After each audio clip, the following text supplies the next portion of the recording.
Okay, so after nearly 2 years of really tough conflict, indirect ceasefire talks are happening again in Egypt.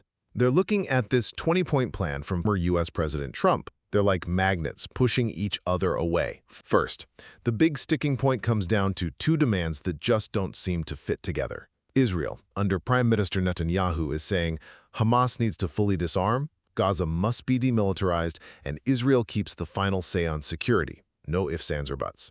But Hamas, they're demanding a complete end to the war and a full Israeli pullout. Israel rejects that flat out, right? They're worried Hamas will just rearm and we'll see repeats of attacks like October 7th, 2023.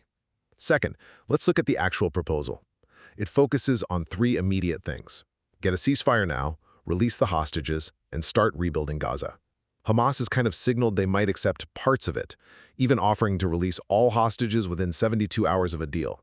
But they want a huge prisoner swap in return, maybe involving 2,000 Palestinians.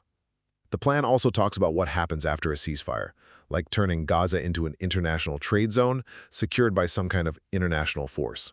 Finally, what are the real chances here? Well, because of all that deep mistrust, a full agreement seems pretty unlikely. Prediction markets give it low odds. But a short-term truce, that could actually happen. Experts think maybe a 60-day pause to get aid in and hostages out, especially with pressure from Trump. If it all falls apart, though, we'd likely see Israel ramp up operations, the humanitarian crisis getting worse, and maybe even a bigger regional conflict involving groups like Hezbollah. Understanding these clashing priorities is absolutely key, because without sorting out those basic security and governance issues, any peace deal is going to be incredibly fragile.